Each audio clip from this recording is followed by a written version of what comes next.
Bien, buenos días. En la apertura magnífica que ha realizado nuestro compañero, Santiago Pérez Tapia, tengo el gusto de presentarle quien va a exponer la conferencia inaugural de uno de los más ilustres pensadores actuales de Tengo la suerte de contar con él, accedió con agrado y se lo agradecemos desde el primer momento.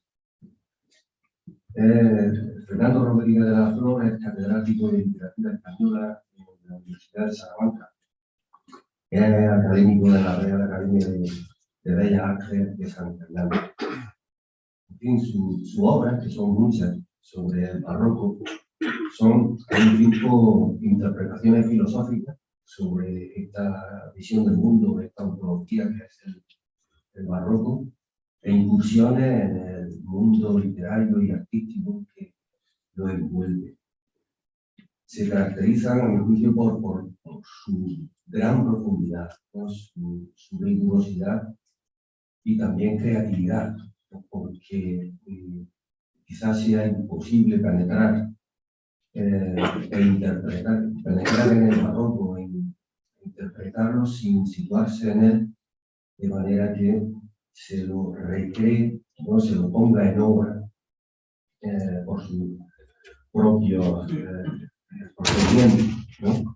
Así que él recrea desde varios puntos de vista en su obra este gran movimiento, de tal manera, se podría decir, diría yo, ¿no? Que su obra es ella misma barroca, porque cada uno de sus libros pues, contiene a todo el barroco hispano desde una perspectiva. Y en fin, los escritos son muchos y no me quiero extender más porque el que tiene la palabra ahora, y voy a mencionar simplemente algunos de sus libros más relevantes. La península metafísica, arte, literatura y pensamiento en la España de la Contrarreforma de 1999. Barroco, representación e ideología en el mundo hispánico del pintor. Pasiones frías, secreto y disimulación en la cultura hispana del barroco, de 2005. La era melancólica, figuras del imaginario barroco hispano, de 2007. Imago, la cultura visual del barroco hispano, de 2009. Mundo simbólico, poética, política y teología en el barroco hispano, de 2012. O El sol de Flandes, imaginario bélico del siglo XIX. En fin, entonces les dejo con él y le agradezco de nuevo pues, que esté con nosotros, ¿no? Que nos permita que comience la día. Gracias, Luis, y enhorabuena por este congreso que habéis formalizado brillantemente. Tengo una mala noticia para vosotros, y es que voy a leer que he escrito, porque, bueno, quiero ser preciso en lo que digo, y la precisión es esa, ¿no? Entonces comienzo, si os parece, la intervención. Corría el año 1979, en el contexto de dos números dobles, el 5 y el 6, y el 8 y el 9, dedicados por el artista Diván al barroco. Por cierto, aparecía en ellos un influyente texto de Monet Correa dedicado a la fiesta barroca como práctica de... En estos dos números dobles también se encontraba Ernesto Jiménez Caballero, que escribía un artículo titulado El barroco explicado para los niños de todas las edades. Por supuesto, tratándose del creador del yo instructor de alcantarillas y sobre todo del autor de Arte y Estado, Eugenio y de España y del circuito imperial, lo cierto es que se adelantaba cosas de 7 años al famoso libro de Lyotard, que había aparecido en 1986, La posmodernidad explicada a los niños. Goethe, como le llamaban jefe, como le llamaban al vanguardista Ernesto Jiménez Caballero, en los tiempos de la Gaceta Literaria, era el representante en un principio más caracterizado para encarnar los ideales menéndez-pelayistas del nacionalcatolicismo y la correspondiente imperiofilia de la que hoy Villacañas le hace uno de los responsables. Y es que durante años, desde la editorial que él mismo había fundado, GCE, se encargó de que los niños tuviesen una visión de España y su entramado imperial, en buena medida construido por lo que se llamaba, pero ya no se llama, en aras de la corrección política, siglo de oro o incluso edad de oro. En cualquiera de los casos, ya se trate del barroco, de la posmodernidad, de Lyotard o de Goethe, los niños han crecido. Somos nosotros los destinatarios ideales de aquellos escritos y somos nosotros a los que se refiere con ese pronombre tan personal el encuentro en esta granada, el barroco y nosotros.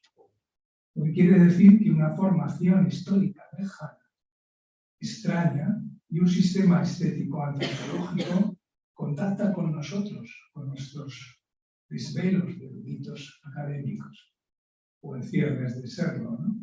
Pero ¿en qué punto y manera lo hacen?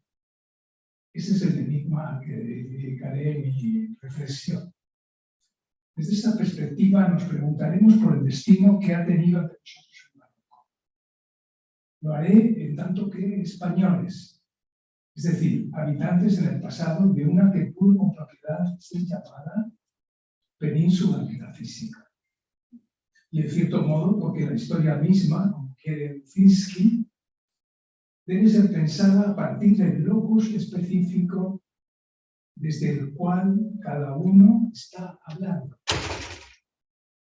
Revisaré también de algún modo si ese barroco ha podido influir en que alcancemos una modernidad. Otra, la que precisamente se aventura en el modo del neobarroco, puesto en circulación por los hispanoamericanos.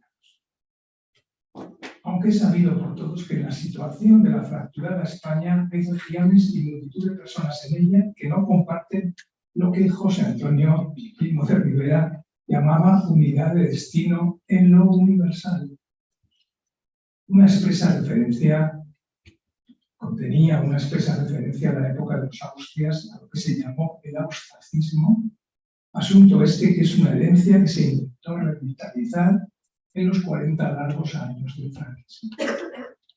De modo particular han tomado parte en ese no sentirse herederos del barroco y en definitiva herederos de los Austrias, que lo representan majestáticamente los variados intelectuales que desde los países catalanes han construido visiones que son demoledoras de ese mismo complejo estético histórico, cual llamamos barroco, el cual hay que decir que se constituyó al cabo en un sistema absolutamente original de contemplar el mundo, eso sí, desde esta ladera y desde su propia idiosincrasia. Pero nosotros somos todos nosotros. No será más bien que ciertas personalidades y ciertos núcleos del poder territorial se niegan a ver en ese ostracismo, en ese barroco, una sustancia común que los vinculara con un pasado del que nada quiere saber. ¿Podemos negar que fue la Generalitat catalana la que promovió una exposición con el nombre de El defecto barroco? Exposición y libro en Barcelona que lucía como subtítulo lo siguiente: lo hispano está embarrocado. ¿Quién lo desembarrocará? El desembarrocador que lo desembarranca. Buen desespanizador será. Libro en donde el arte barroco se ve como una pieza articular sobre la que se apoya para el objeto de ser más expresivo el concepto de hispanidad. El barroco es definitivamente el lastre que pesa sobre la historia de España según los organizadores de esta muestra. Se puede olvidar o pensar, por otra parte, que fue inicuo el que José Luis Marzo se haya convertido en un máximo denigrador del periodo barroco hispano con su libro La memoria administrada, el barroco y lo hispánico. El barroco y su dimensión imperial para este tipo de discurso de nuestros días constituye un mito, una fábula unitaria, un engaño a través del cual un Estado censor, agresivo y profundamente ineficiente explota un lenguaje artístico textual, seductor, basado fundamentalmente en una represiva consideración de lo religioso.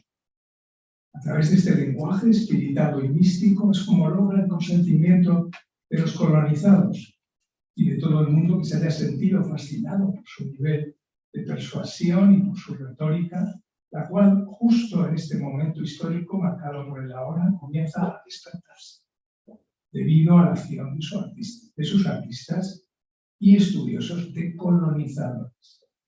Lo barroco, en definitiva, para las nutridas huestes antibarrocas, no sería más que una estrategia de supervivencia, una cortina de apariencias, una cultura hiperexpresiva, estalisteria formal y bomborina, o mejor, churrigueresca.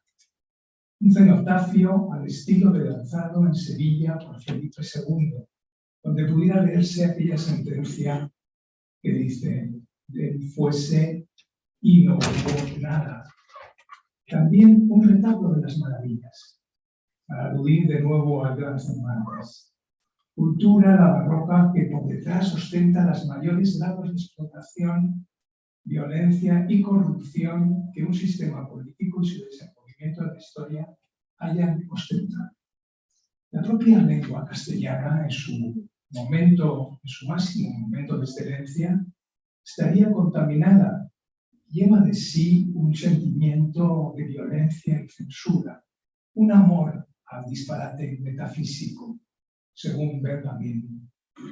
De igual manera que un amor a la ficcionalización y a la metáfora, según Guibert.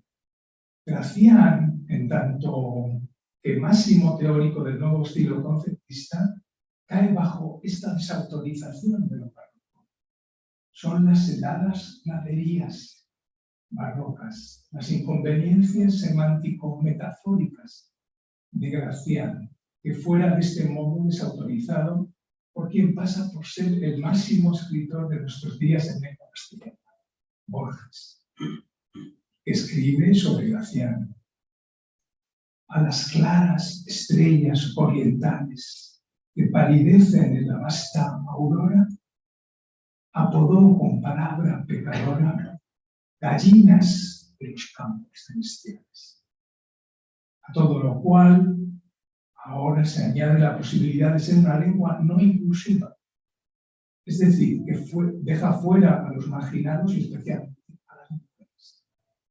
Es verdad, asistimos a la deconstrucción de la universalidad de la producción barroca artística eminentemente castellana, tanto como a la del sistema político que la crea. Desde este mismo campo catalanista o independentista, por su parte, Miguel Izar realiza en el rechazo a la civilización, como dice la contraportada de su libro, una polémica revisión crítica de la historiografía castellanista sobre la conquista. Rechazo a la cultura de implantación española, el cual era uno de los logros centrales en que se apoyaba la reivindicación del barroco hispano, puesto de nuevo en circulación en los años del franquismo, que en su nombre alumbró el concepto político-cultural de hispanidad. Rechazo visceral, que acaso tuvo su punto de origen en la obra de Sánchez Ferlosio, Esas Indias equivocadas y malditas, de nuevo publicado en una editorial catalana. Esta podríamos señalar la canción que en los años 80 escribió el hermano de aquel, Chicho Sánchez Ferlosio, que se llamaba Atrás, atrás, a contratiempo, y que hacía referencia a que debían desandar el camino las naves de Colón, las cuales habían llevado al descubrimiento de esa América. Esas Indias malditas. Se especulaba en esta canción con volverse atrás a contratiempo. Todo lo cual el libro de la gran perturbación, discurso del indio metropolitano, del filósofo Fernández Buey, libro publicado, como no, de nuevo en una editorial catalana, libro que fue el texto que abrió la puerta a la idea realmente cumplida en nuestro momento, en que las estatuas de Colón y de los misioneros hispanos son derribadas en todas partes, siendo como son un premioso trabajo que dio paso, como afirman Ernesto y Lucena en su libro, a las verdaderas infraestructuras del imperio, fruto de un ordenamiento que inauguraba un equilibrio conciliar. Aquel libro de Fernández Buey abordaba un neoindigenismo y, según él mismo, había habido un verdadero genocidio perpetrado por la monarquía hispana castellanista en los virreinatos de América. Era la misma interpretación de aquel otro libro, también debido a Fernández Buey, que se llamó La barbarie de ellos y de los nuestros, publicado de nuevo en Barcelona. En todo lo cual hay que decir que también estaba en sintonía con un crítico de primerísima hora, como era Eduardo Subirats, quien en El continente vacío, la conquista del mundo y la conciencia moderna, contaba de negativo todo lo que había sido la huella española, que no castellana, que no catalana, en América. No se puede negar tampoco que en la editorial Anagrama se ha publicado recientemente la obra de Josep María Herrera, España, historia de una frustración. ¿Acaso el seguimiento del antiguo texto del catalanista como Pompeyo Gené, de la incivilización de España, o incluso siguiendo la estela de otra obra de Juan Pedro Aparicio, Nuestro desamor a España, la cual mereció el premio Jovellanos y que se editó en 2016. Y también el texto de todos conocido de Juan Pedro Colmenero, Sobre la inexistencia de España, que ha merecido tener una edición en catalán.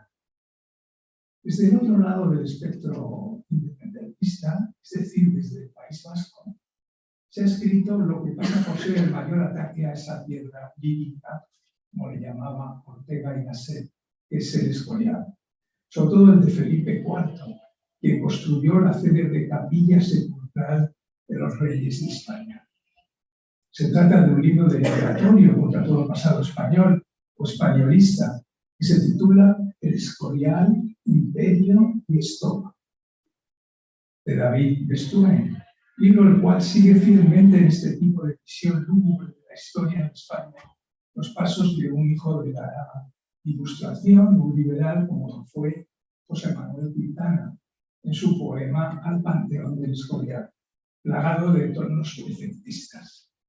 Los ejemplos se multiplican, y con estos bastan para evidenciar que es en nosotros, no somos todos nosotros, los que acudimos al periodo barroco en busca de alguna iluminación, sino que en particular es un signo de estos tiempos la desagregación de los conjuntos, por otro nombre de construcción de lo acríticamente asociado, la cual afecta a las nociones establecidas no menos que a los conjuntos antiguamente llamados nacionales.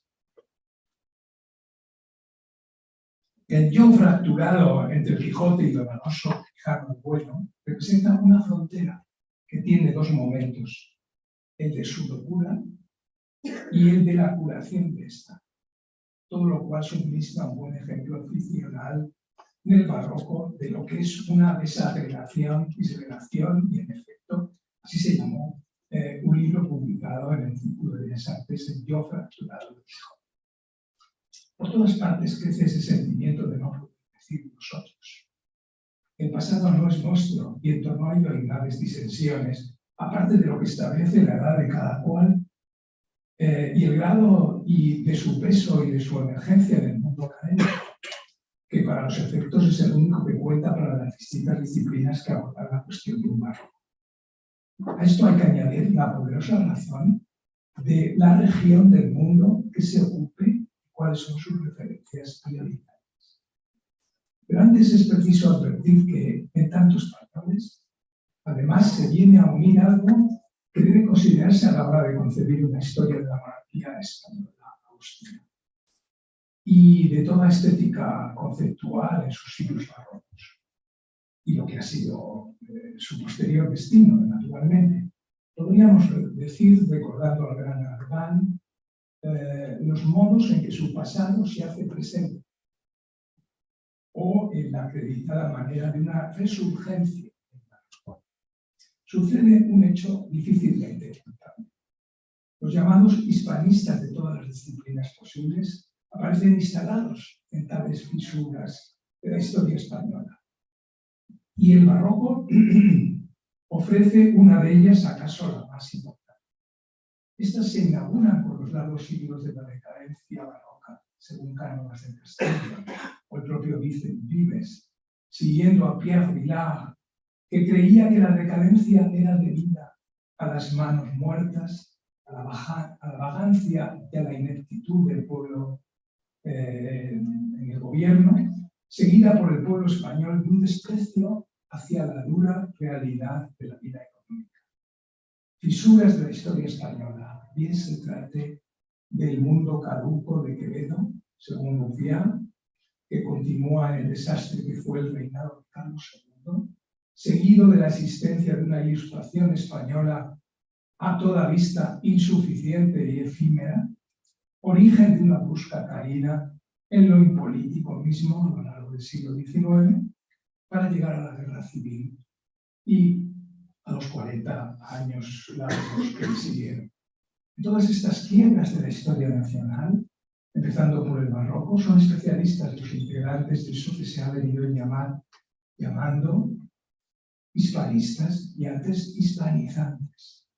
Primero como viajeros y curiosos, más tarde sobre todo en los entornos de la Guerra de Sucesión y de la llamada Guerra de la Independencia, actuando en ellas como soldados y anticuarios depredadores. Y últimamente, la cosa es de principios del siglo XX, como estudiosos del fenómeno español. Lo cierto es que los extranjeros han desembarcado fundamentalmente en el periodo barroco y en la formación de la idea del estilo imperial hispano. Es sorprendente la lista de hispanistas dedicados al establecimiento de tal idea de entramado imperial en tiempos de Carlos V.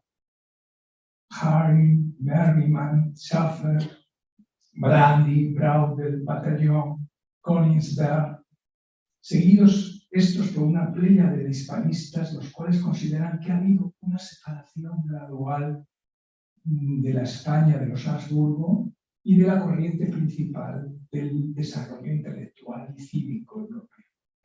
Se trata de una historia larga que, afectando a los países ibéricos y a toda Hispanoamérica, debe mencionarse con el nombre de fracasología. Una versión de los pueblos enfermos que en su día escribiera Arguedas y una reivindicación de lo que escribiera un arbitrista como Celorio, y que muchos hispanistas recuerdan, empezando por Eliot. Celorio decía que más bien España le parecía una república de hombres hechizados.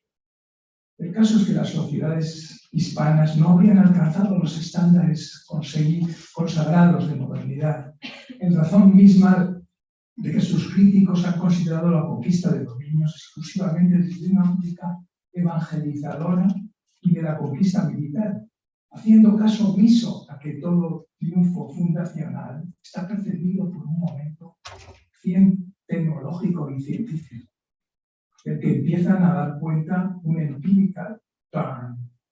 Así que los hispanistas han terminado por adueñarse de una historia inconclusa, imponiendo sus puntos de vista. En su inmensa mayoría, estos son de origen protestante y relacionados con lo que Richard Kagan ha llamado el paradigma Prescott, en el que desde luego están involucrados los habitantes no académicos de todo el primer mundo. No solo en las escuelas de medio mundo se estudia la Inquisición como horror y el catolicismo como fantasma que atenazó hasta fechas recientes a la monarquía española, sino que por parte de sus críticos historiadores se señala la desviación del país respecto a su salida de la minoría de edad. Sir John Eliot el más distinguido hispanista dedicado enteramente al periodo, que está aquí, ha hecho escuela entre los dedicados a España, desde la Universidad de Cambridge. Parker, Cayman, Paget, Blading, Stradlin, todos ellos precedidos en la década de 1940 por el trabajo de Perry. Todos ellos expresan también un pensamiento ambivalente sobre la construcción, el tipo de construcción cultural que la organización imperial hispana había realizado en ese momento. Ello hasta el punto de que recientemente un novelista como Eduardo Mendoza ha llamado la atención sobre el hecho de que la historia de España, pero debemos contemplar bajo este prisma todas las disciplinas dedicadas al barroco, la literatura, las del arte, las de la estética, incluso la antropología, estaría en estos momentos en las manos privilegiadas de los anglosajones, de los franceses, de los alemanes, de los holandeses y hasta de los suecos y daneses. Pero en cambio nunca sucede que un hispano tenga alguna autoridad en un dominio ajeno, más si éste pertenece a la antigua. Fue aquel llamado, llamémosle, legado envenenado biográfico, dejado por los 40 años, el que se muestra en el origen de todo hispanismo que se menciona. Eso según la escasez de referencias con que se acoge la producción española, que aquí llamaremos emergente, y que parte de los inicios del siglo XX.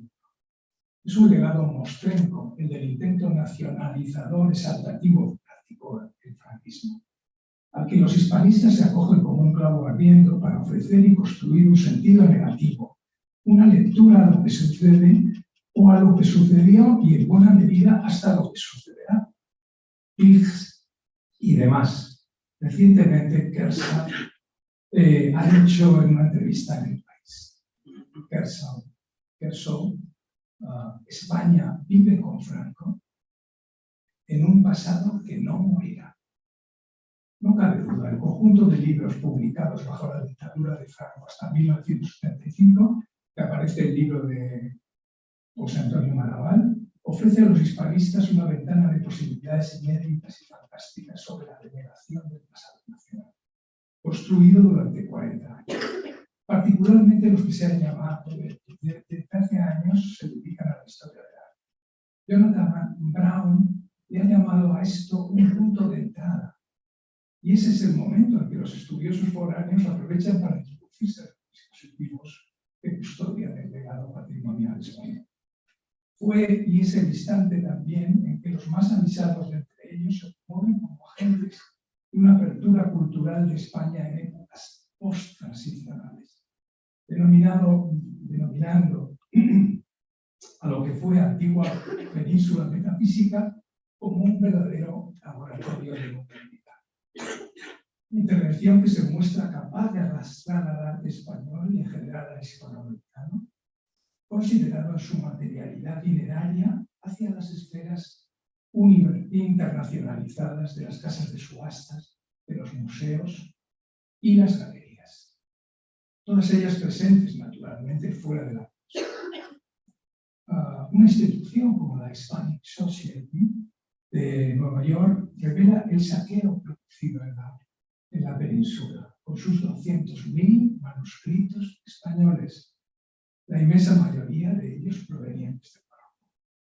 En ocasiones, este peso muerto del franquismo existado mentalmente, al menos muchos de los hispanistas reconocidos, en el sentido de que había que salvar a España de sí misma, resulta circular siempre por la historia de España, que ha sido caracterizado como de una vintage Iberian torpeza, producto directo, pues, de una locura y fanfarronería, pobretería y locura que llevaba esto Moreno Villa, del propio país a la hora de abordar con todo una ambigua modernidad, de la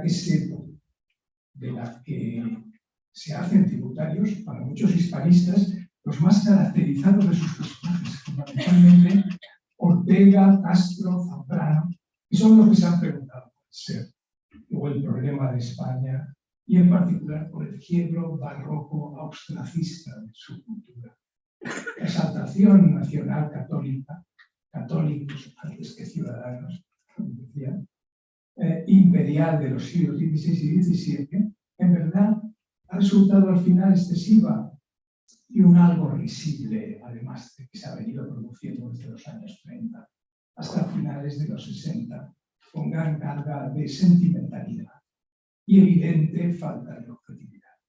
Títulos como los de Herrera, Oria, España es mi madre, Cuadra, Breviario Imperial, Ortiz Muñoz, Glorias Imperiales, Serrano de Haro, España es así, Ascanio, España Imperio, Irreal, La gran siembra de España, también de Liquio Rodelgo, Pedagogía Imperial de España, Cataratas de lo Barroco, o incluso Lumbre de lo Barroco, por el Carmelita Descalzo de Eduardo de San José, o de Arco y Garay, Grandeza y Destino de España. García Villada, El destino de España, La historia universal, García Morente, Idea de la hispanidad, entre los muchos centenares de libros que se publicaron en los primeros años de la historia, precedidos por aquel Antonio Tobar, La España imperial, y que quedan referidos a la época barroca. Esto no ayuda de nada a la causa de España, ni a la comprensión de su pasado, pero ciertamente sobre ellos, sobre los que se sitúa la recepción de los mismos, hizo el hispanismo internacional. Esta organización siempre situada en contra de tales excesos, convertidos en un argumento retroactivo, asegurando que el presente contenía el pasado y en cierto modo era una restauración suya. Fue la etapa que pudo cubrir un así llamado hispanismo correctivo, sustituida al presente, una vez desaparecidos los grandes hispanistas, por un hispanismo llamado de colaboración. Por último, un amante foráneo de España siempre habla de las expresiones de modernidad, las cuales abundan entre nosotros, no alcanzan a tener apenas paralelo y cuando lo tienen se cercenan por los poderes censores o inquisitoriales en las culturas de la Iglesia. Aunque también, en este caso por extensión, en las ibero-católicas, sociedades fracasadas, se dice de estas. Es más, el hispanismo cursa por el apasionado interés por las múltiples, decepcionantes y transiciones hispánicas realizadas por una suerte de españoles al margen, que constituye la base de lo que López Ibor llamó, o denominó, el complejo de inferioridad española. De este modo, bienvenidas sean las defensas de España, como la instrumentada por Stanley Payne, pero cualquier observador de la bibliografía por este hispanista utilizada podrá constatar la sobreabundancia, en realidad la casi exclusiva citación de referencias al trabajo de otros hispanistas, preferentemente anglosajones. Está achacable a la distancia. Payne y con él los analistas que se encuentran allí de los mares no conocen o no quieren reconocer lo que es la ingente producción española, que desde hace al menos ya 4 décadas viene generando la Academia Española por una total profundidad y competente pertenencia sobre los asuntos aquí evocados, y cuya referencia es el largo periodo barroco mismo. Los nombres de los Bouza, Canseco, Valladares, Portus, Brioso, Gibert, Jaugalde, Pereda, Albaladejo, Ejido, Feros, Robaina, Mellero o Pérez Viejo, y cientos de otros nunca figuran entre los fundamentos a los que se atañen estos grandes diseñadores de visiones angulares sobre la historia de España. La realidad es que la reconstrucción de las leyendas negras ya ha sido autooperada. El perfil imagológico de la leyenda de siglos, en que se resume la historia de esta flagelada nación, hace tiempo que ha sido trazado. Su propia profundidad de matices lo absuelve de toda significación. Les pregunto, ¿quiénes pues seremos nosotros? Quizá nosotros, entendiendo por ese pronombre a los españoles que en la actualidad se dedican al barroco como eruditos y como académicos, no hayamos hecho nada reseñable desde el libro de Maragall, el cual marca una fecha como capital y a la vez terminal, la de 1975. Nada que indique algo que respecto a la conceptualización del barroco haya trascendido el siglo XX. Nada que indique que hayamos sido mínimamente escuchados por los historiadores y críticos extranjeros. Nada, sino muy poco para las regiones independentistas de España.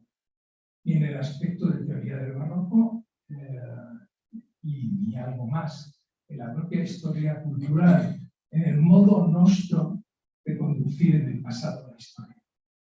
Pero lo cierto es que el barroco está hecho de retornos, de supervivencias, de galaxias de nombres que unidos empujan en determinadas direcciones la creencia de que el barroco retorna a nuestra cultura actual y a la preocupación crítica a partir de los núcleos de fichas de 1908, de 1927, de 1955 y de 1974. Ahí se detiene la serie, produciendo un momento puramente español solamente en los años 27 y dentro de lo que cabe en el contexto que crea el 75 en el que se sitúa la obra de José Antonio Maragall. Sin embargo, he prometido dedicar esta intervención al caso español en concreto. La actualidad del barroco no puede ser más que la significación que desde distintas disciplinas se haga del concepto.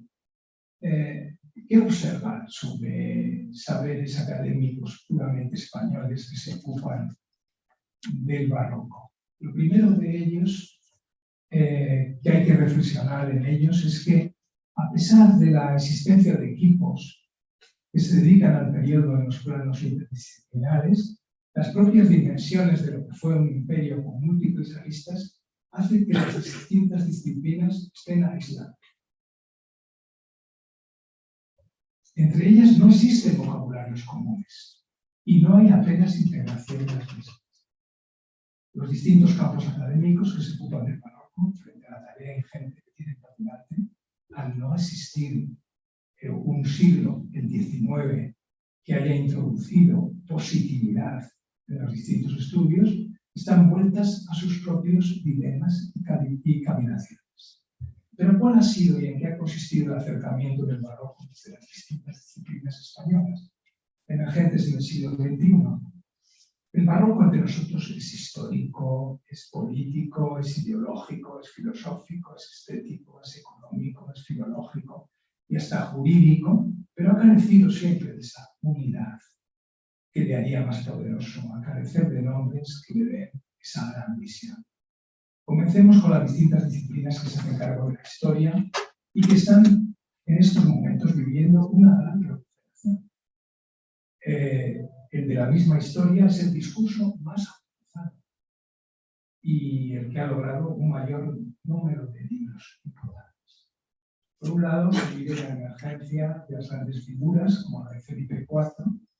Por otro lado, los historiadores están revisando el trabajo de España en Hispanoamérica y ahí están las obras de Manuel Lucena, Imperio de Ingenieros, de Fernando Cervantes, de Tomás Pérez Bejo, Las Repúblicas del Imperio, Albaladejo y su grupo, en el que destacan Iñurtegui, y también Santa Chaparro, que ha trabajado sobre la noción de providencia esencial en la configuración ideológica del tiempo barroco, como asimismo la de tribulación. Colón y Aranda llevan a su cargo tareas ciclópeas y son innumerables los congresos que han promovido y en ocasiones editado. No todas las investigaciones que vienen de Cataluña son como las que he expuesto.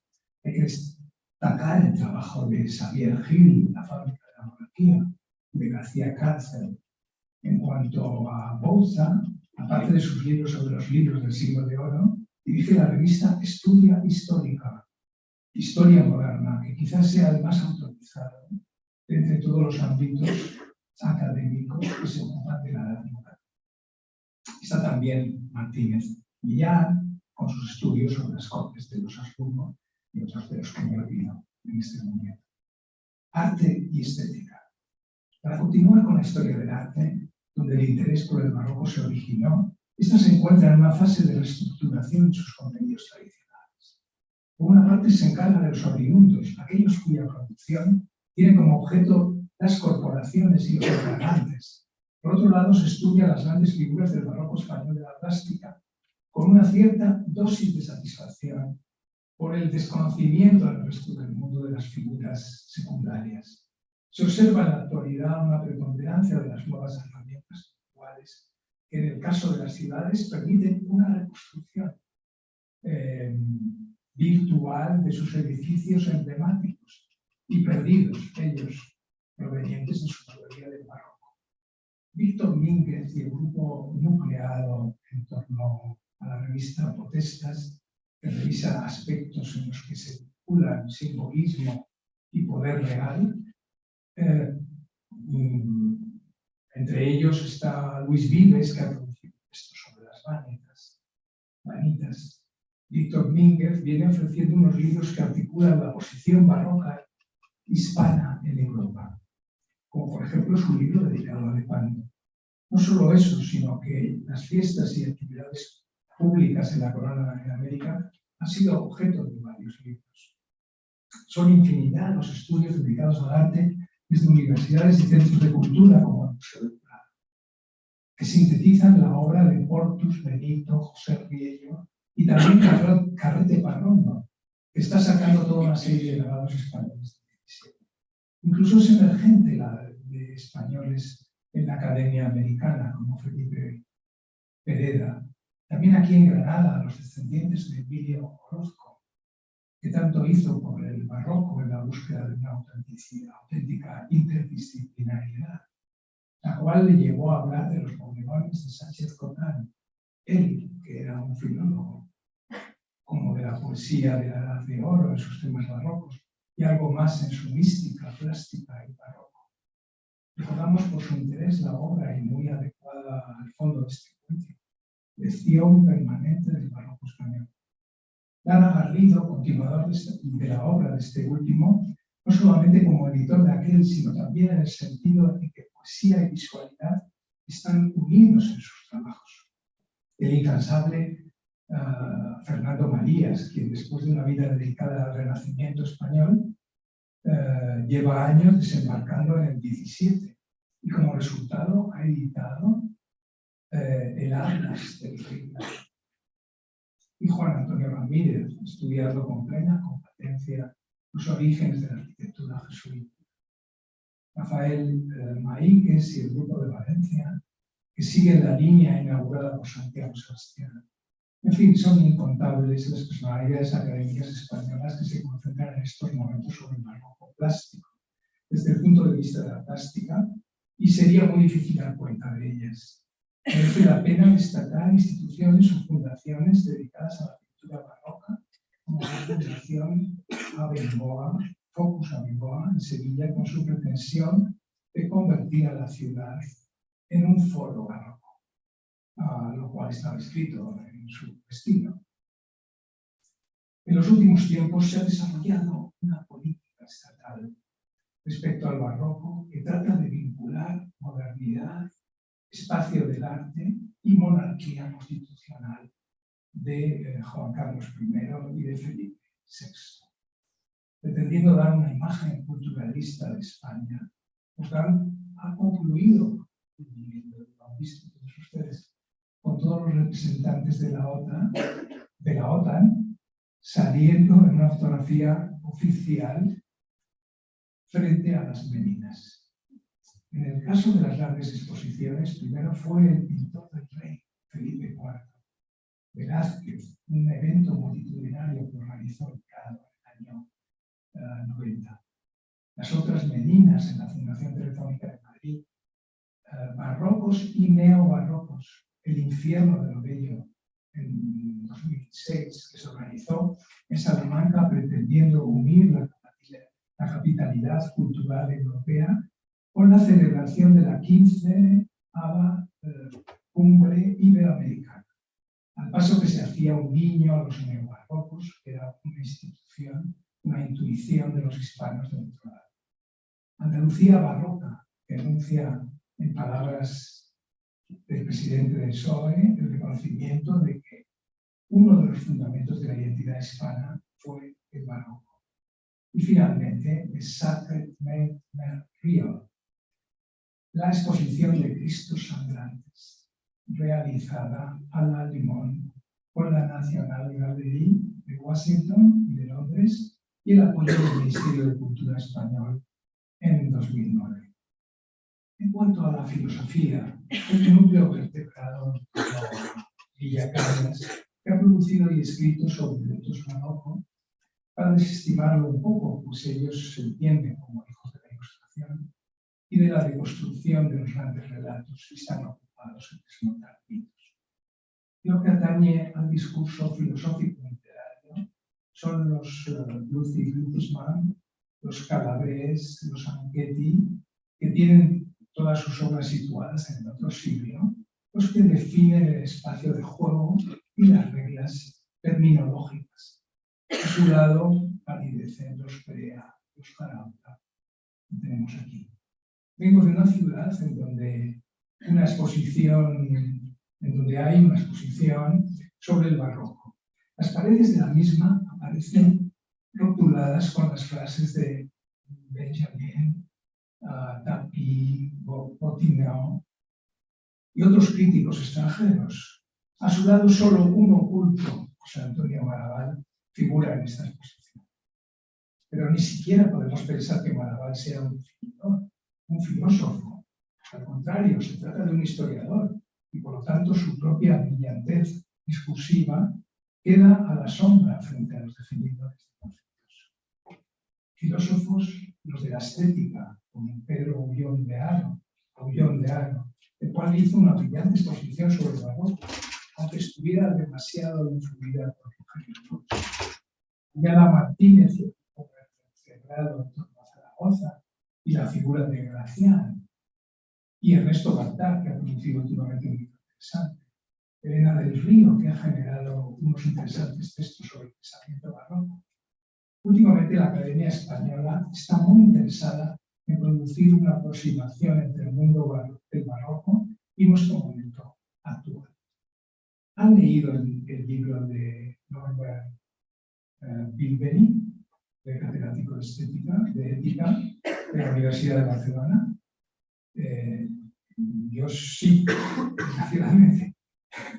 Consideraremos aquí un momento fracasado que se espera publicado, como no, en la editorial catalana de Nara.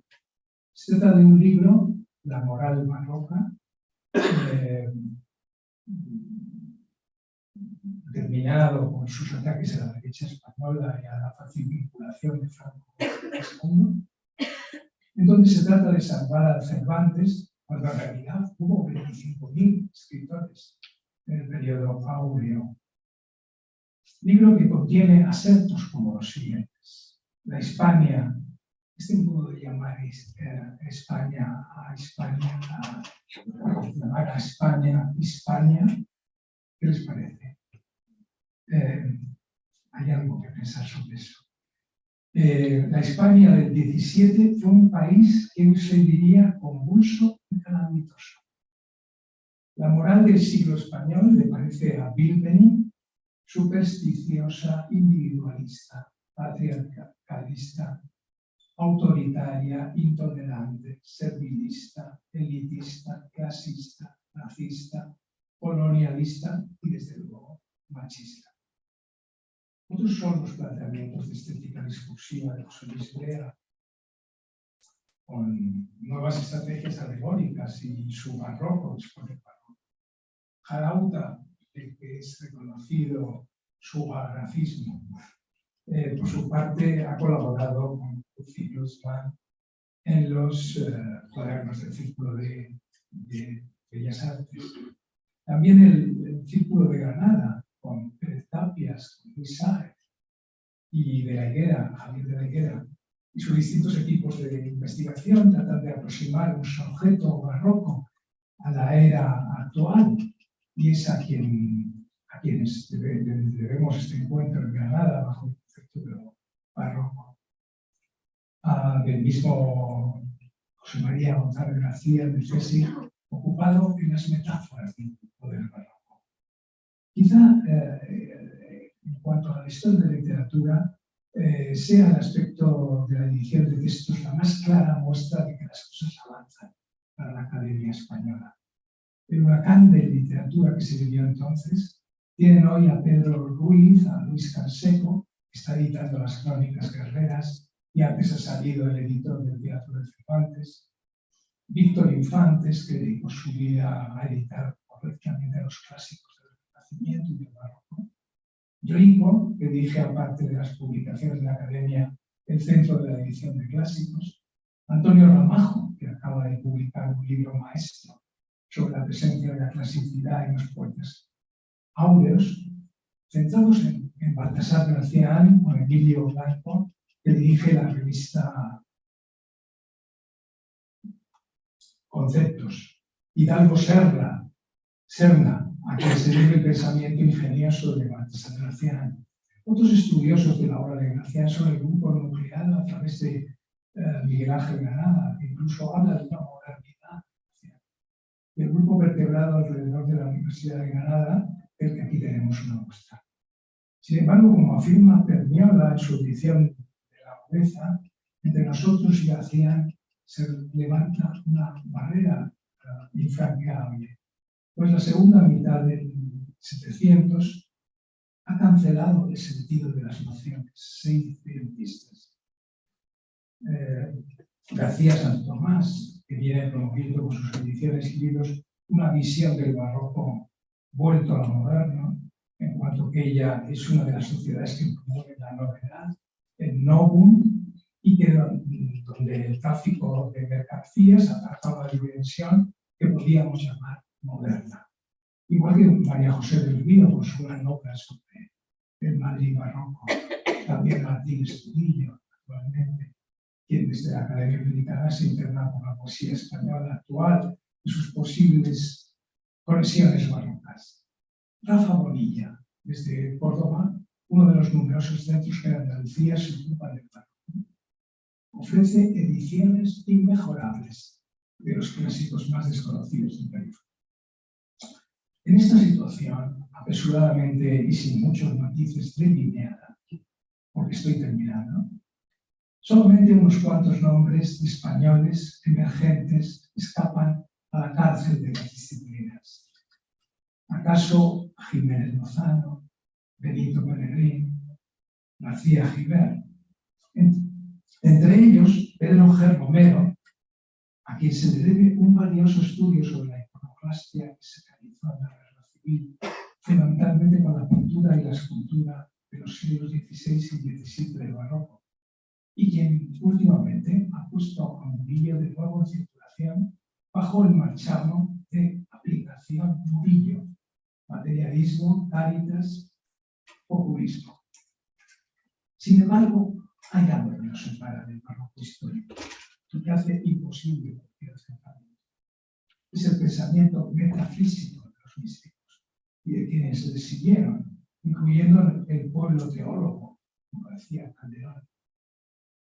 También el retiro de príncipes, como lo fue el del conde duque de Olivares en Toro, o Lope de Vega a la muerte de Carlos Félix, su hijo querido, que llega a escribir: este de mis entrañas, dulce fruto, con vuestra bendición, oh Rey eterno, ofrezco humildemente a vuestras alas.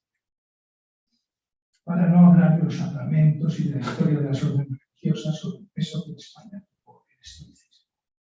Ya no vivimos en tiempos en los que la religión sea un todo y determine la conducta máxima. Se ha operado la declosión o la deconstrucción del cristianismo, como escribe Nancy.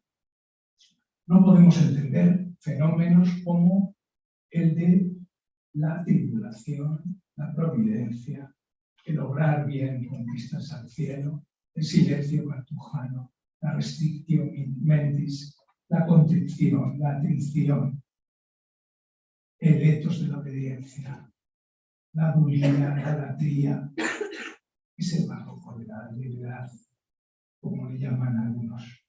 Los monjes se retiran, ya no existen desiertos para los vecinos de la vida. Por todo ello, no podemos sino estudiar el pasado, como por cierto en la actualidad lo hace la Academia Española, en su nuevo rumbo, recargando el tiempo. Y definitivamente no podemos pretender ningún tipo de acercamiento o analogía. El tiempo del barroco nos es profundamente extraño. La historia, la cultura avanza en espiral y una situación diferente nos hace a los sujetos radicalmente diferentes de los que habitaron otras épocas. Ya no hay, como decía Azorín, clásicos redimivos. Estamos en otro estadio, bien lo sabemos. Y como decía a estos propósitos José Luis Rea, la mera enunciación formal barroca presente en nuestro tiempo, naturalmente presente en nuestro tiempo, en la prosa de un Romeo Estero, en la Babel barroca de Larva y en los actos sacramentales paganos de Nieva, no pueden hacernos confiar y en realidad resiste el forzamiento de analogías estrictas. Resiste a que la cultura barroca se constituya en una referencia válida para el otro, pues aquel tiempo estaba de nosotros a la velocidad de la luz. Ciertamente el barroco vuelve, pero es otro barroco, del que nos hacemos cargo con toda la extrañeza. Otro barroco, otra economía, otra política, otra estética, otra literatura, otra filosofía. Terminaré como había empezado, con el título de una película debida a Terry Gilliam, de los Monty Python, que lo dice todo de los esfuerzos por naturalizar el barroco en nuestros mismos días. Quizá todos nosotros estemos perdidos en la marcha. Lost in la marcha. Gracias.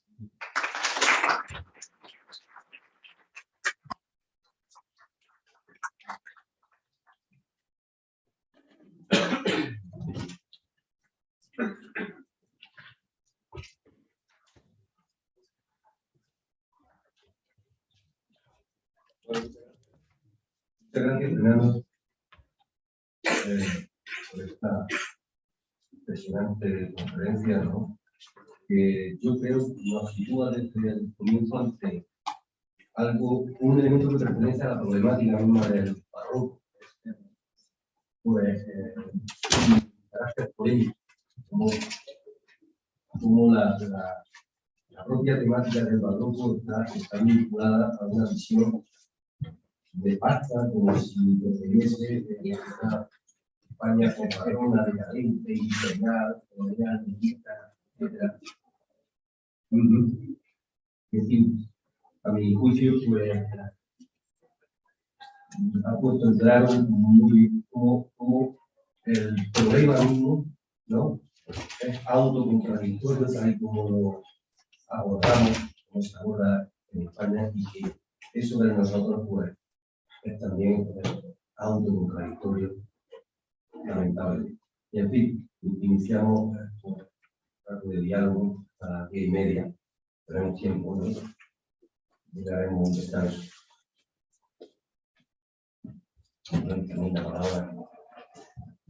Sí, creo. Bueno, Fernando, muchas gracias por esa panorámica y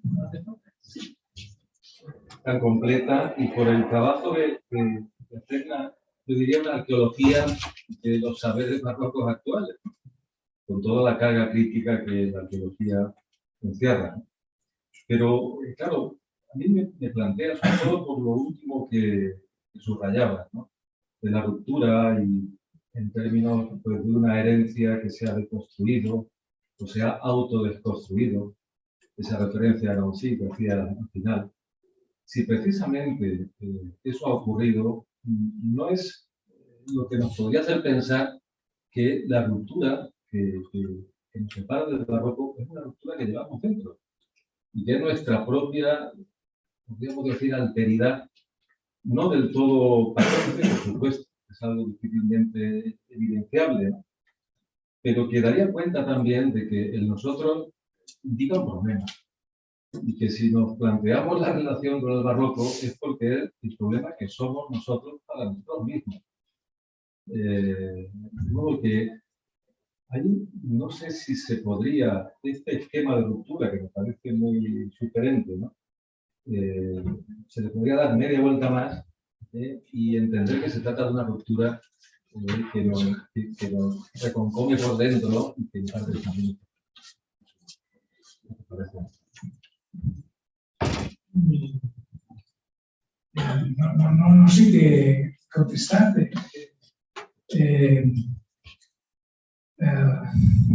Diría una vez más a la película de Gilman, Perdidos en la Mancha, al documental, ¿no?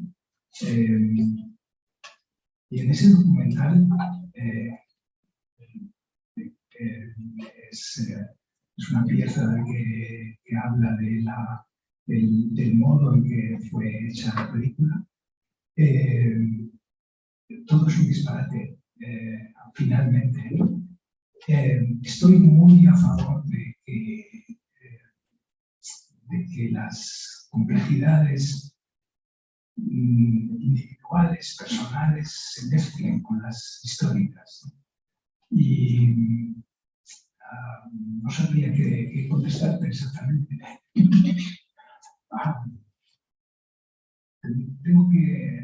Tendría que pensarlo.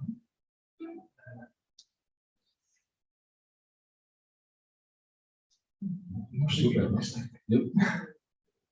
Me permite una pequeña. Sí. No, más que nada pensaba en cómo el esquema de la desconstrucción del cristianismo, Sí. a diferencia a lo mejor de la interpretación en clave de secularización, claro, encuentra en esa herencia religiosa, metafísica, que se refería, ya los elementos que para nosotros son precisamente los actuales, vinculados, si se quiere, con el nihilismo y con toda la pérdida de vigencia, o si se quiere, con la vigencia sin significado, como dice Gamble, que tiene esa tradición para nosotros. Entonces, claro, visto desde el esquema de la desconstrucción del cristianismo, el barroco es un momento extraordinario. Qué pena que Jean Nancy no se ocupara de pensar hace un tiempo, ¿no? Este asunto de la desconstrucción del cristianismo en relación con el barroco, ¿no? Porque ahora es un momento de ambigüedad tan tremenda, de reafirmación de lo religioso, de lo metafísico, ¿no? Que se impone a la nueva corriente del pensamiento positivo, etc. Pero al mismo tiempo, esa inflación de la representación de la que tú mismo te has ocupado intensamente, ¿no? En el trabajo, pues introduce un elemento, probablemente se puede entender, desconstructor, que hace avanzar la tendencia imparable ya que conduce finalmente al nihilismo. Entonces, ahí la ruptura con el barroco es también la ruptura que hace que el barroco esté presente en nosotros por la ambigüedad que probablemente tuvo, ¿no? Sería esta posible comprensión de la separación con el barroco, más bien como algo que hace que el barroco esté presente en nosotros como nuestra propia diferencia. Pues no me quiero repetir. Muchas gracias.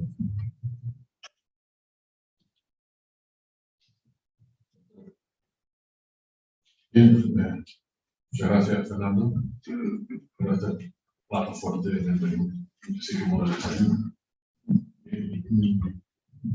Algunas cuestiones sí que suscitan esa posición, ese recorrido histórico desde el 17 hasta la actualidad. Vamos a ver. Nos gustaba palabras introductorias, conectando con la cabeza bueno, casi a título de, en fin, de comentario conversacional. Nuestro problema con el barroco es el mismo que con la fiesta nacional de ayer, y no sabemos qué hacer. Hay un problema de identidad, de asumir la propia historia. No hace falta que sea en términos grandilocuentes, sino que necesita ser a la vez de una recepción creativa, pues con suficiente autocrítica, ¿no? Ahí es verdad, tú has apuntado por una parte a a la resistencia, a esa recepción en términos de escucha positiva, diríamos, que esa resistencia por parte de, ciertos autores y ciertos entornos, tanto en Cataluña como en Euskadi. No toda Cataluña y no todo Euskadi, sino un sector independentista y sus representantes intelectuales, etcétera, ¿no? Eso es verdad. Por otra parte, desgraciadamente, no solo en el ámbito académico, donde ha apuntado la recuperación de todo esto en las últimas décadas, sino en la sociedad española, el grado de desconocimiento histórico es pavoroso, por lo cual es muy difícil que algo de esto tenga un respaldo cultural más amplio, que trascienda más allá de, ciertos intentos a veces muy marcados por instancias oficiales. Pueden tener su valor positivo, pero como ocurría en otro momento del barroco, pues también van, en fin, para el engrandecimiento y que los hace, los convoca y los promueve, ¿no? Como la visita al Museo del Prado de los que estaban en la reunión de la OTAN en Madrid hace unos meses. Bien, dicho eso, ¿cómo recomponemos esto? ¿Cómo recuperamos ese barroco con toda su riqueza? Bien, mi pregunta es si ha apuntado porque una de las cuestiones, como en tantos temas y problemas, lo que supuso la dictadura hasta la guerra civil, pues también nos ha perjudicado recuperar la propia historia. Por las apuntadas, es decir, la lectura que se hizo en términos nacional católico, no ya reconociendo lo que era el Gran Imperio, el siglo XVI, XVII, su decadencia a partir del final del XVII, sino todo ese imperialismo de un signo españolista que se hacía indigerible, pues claro, ha generado un movimiento reactivo, cuando no una indiferencia en el resto de la población. Entonces tenemos ahí una losa difícil de levantar. Y aún así nos empeñamos en levantarla. Ellos unas veces, en fin, una larga trayectoria como la tuya, otras con aportaciones más humildes que podamos hacer desde otros ámbitos, ¿no? Pero dicho eso, ¿no piensas que esa recuperación del barroco, en el caso del barroco español, necesita a su vez una interlocución amplia, fructífera, de escucha y crítica, de hermenéutica de la escucha y hermenéutica de la sospecha, con el barroco americano? Es decir, que solos no vamos a poder. Es decir, no hay que recoger de vuelta lo que supuso el barroco en su momento llamado nuevo hispano, porque ha sido después, en el siglo XX, el neobarroco, y algo también muy presente, lo que va a ser este simposio. Entonces, claro, no vamos a poder, pienso, solos desde España abrirnos pasos. Además, bien ha señalado que hay muchos hispanistas de distintos países que han mostrado interés en todo esto. Claro, igual que descubrimos otros sesgos en nuestras propias producciones del pasado o de ahora, también ellos tienen sus propios sesgos. Y podemos decir que si nos quedamos sin revisar ese sesgo, nos quedamos sometidos ahora a un nuevo neocolonialismo, ¿no? Entonces, esos son elementos. Piensa a su vez, no sé qué te parece, si a la hora de recuperar ese barroco, que significa la tradición de España, también nos ayudaría a contar con otro barroco de otro país europeo, latino, de fuerte presencia católica, como es Italia. En el congreso anterior estuvo nosotros Constantino Expósito.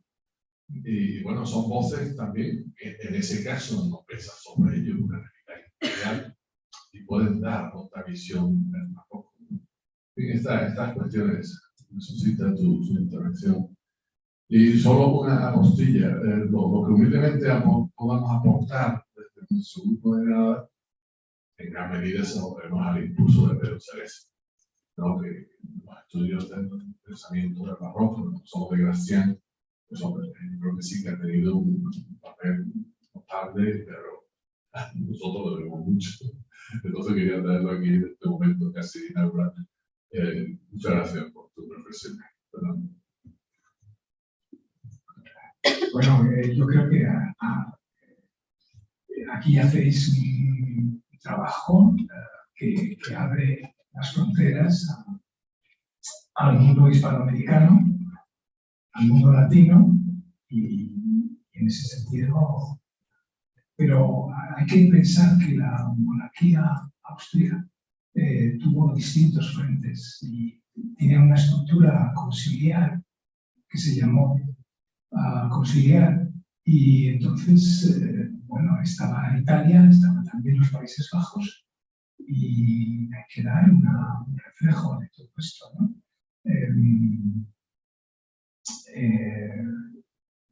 No es posible dentro de la Academia Española, no veo que sea posible establecer una síntesis global de todo el conjunto de lo que fue el imperio, ¿no?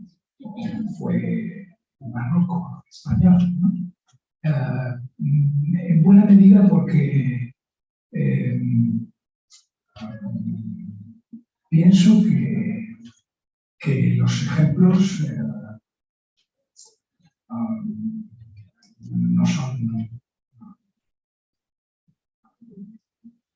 quiero decir,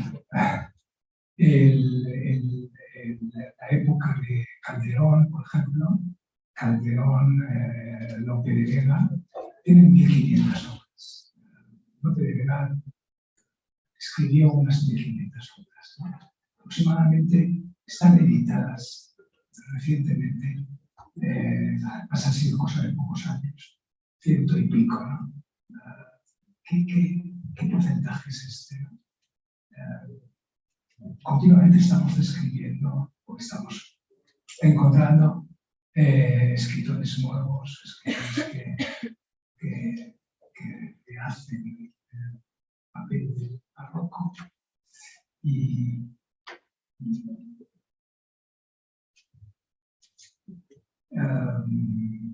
pienso que un poco estamos perdidos en la Mancha. La Mancha es un territorio, para que no lo conozcáis, es un territorio muy extenso, pero no tiene líneas de contorno, y entonces estamos perdidos en la Mancha de alguna manera, como en la película de Hitler.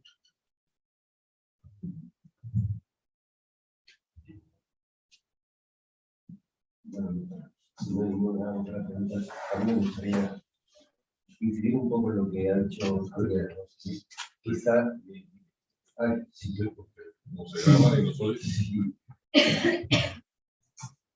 Incidir un poco, digo, en la línea de Javier. Quizás todo esto que dice, yo me siento muy identificado con lo que señala, porque enorme el cúmulo de malas interpretaciones, en fin, descalificaciones sobre la tradición, desde muchos puntos de vista, al punto de que uno se pregunta si es que, no, que por qué, ¿no? Entonces quizá hay un elemento exógeno, pero que tiene que ver con la historia de España, que podemos controlar, y quizá hay un elemento endógeno, ¿no? Es que el barroco mismo es ambiguo, porque el barroco es la filosofía de un derrumbe antiguo en sí mismo, es caída, y es también pues, el impulso para una recreación de barroco en cosas, como la contrarreforma, ¿no? Se puede dudar que la contrarreforma está ligada a un tradicionalismo, etcétera, conservador, sí, pero por otro lado, porque venga alguien y que vea aquí una procesión en Semana Santa, ¿no? Andaluza, ¿no? Que se va a encontrar un tipo de religiosidad bastante extraña. Es un punto al cuerpo. culto, ¿no? A la exterioridad, es un revulsivo contra todo principio identitario. Entonces, la reforma también es, en fin, esa ambigüedad inherente al propio barroco que hace que se tenga miedo a mirarlo, porque es como mirar a un abismo y reconocer.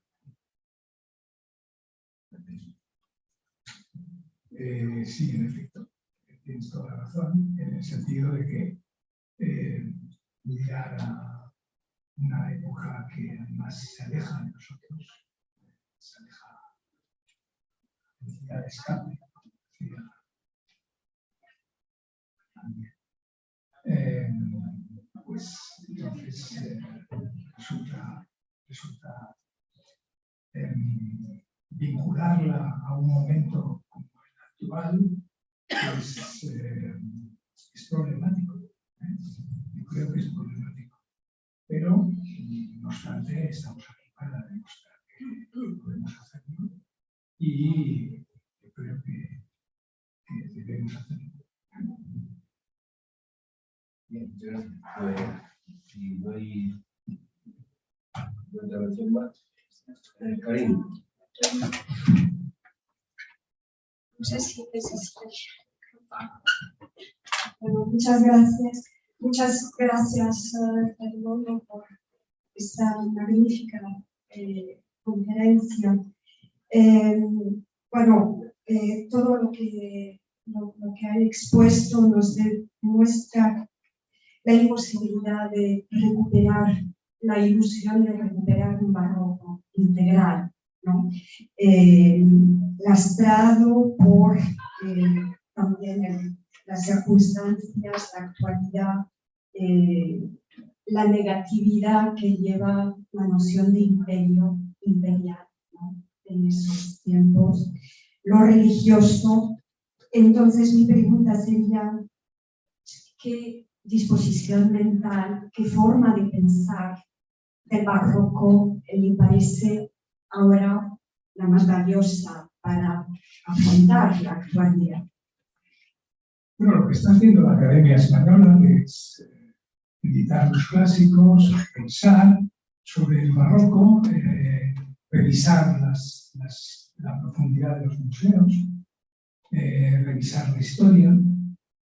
Eso es en definitiva lo que me parece que tendría que ser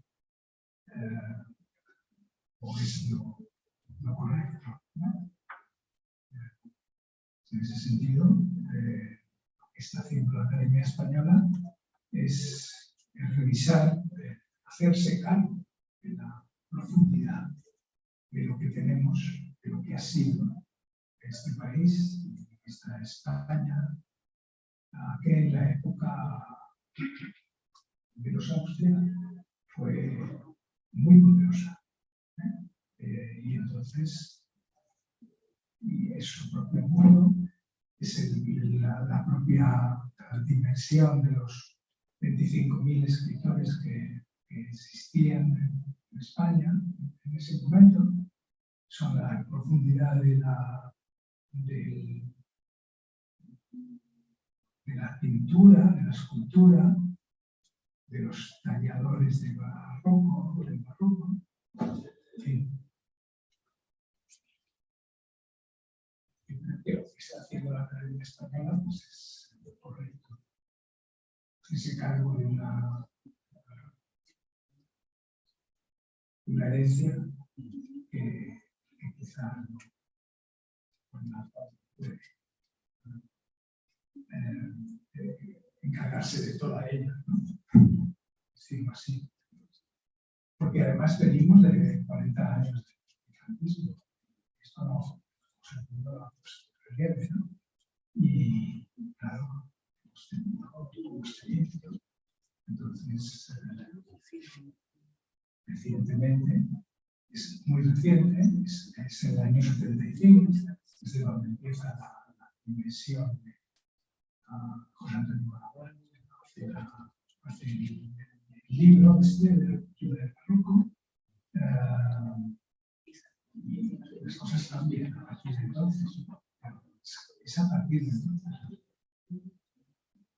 Y llevamos 40 años dedicándonos a la profundidad.